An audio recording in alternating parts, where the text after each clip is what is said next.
اون روز رفتی پر اشکم، کاشکی بدونی که شکستم بعد تو دنیام دیگه زندونه. تقصیر من نیست اگه خونه سوت و کوره، دیگه هیچی مثل قدیما نمیمونه.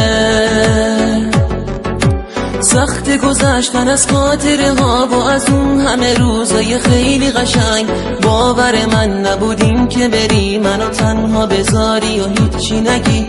رفتن تو همش خواب و خیاله، از اینجا نمیری این حرفا محاله. هرچی بخوای دیگه همون میشم، فقط بگو میمونی پیشم.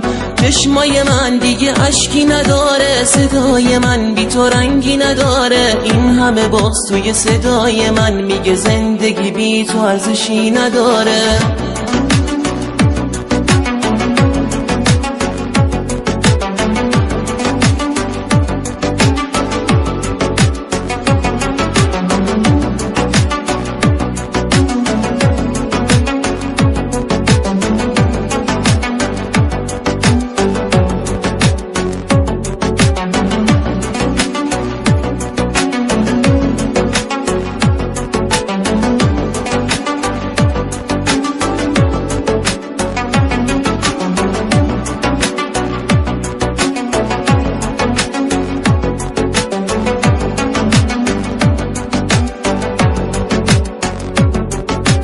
بس میدونم یه دروغه، پاشو که قلبم نمیکوبه. دوری تو وجودم رو میسوزونه.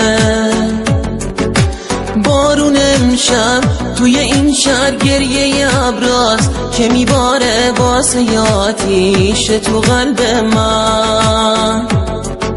سخت گذشتن از خاطره ها و از اون همه روزای خیلی قشنگ. باور من نبودیم که بری منو تنها بذاری و هیچی نگی.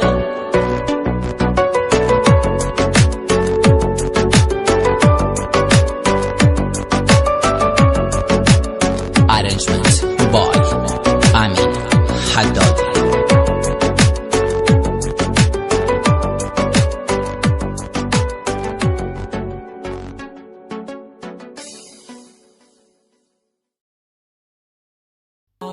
Subscribe to Barish TV YouTube channel and press the bell icon so that you never miss any update. Yes, it's totally free.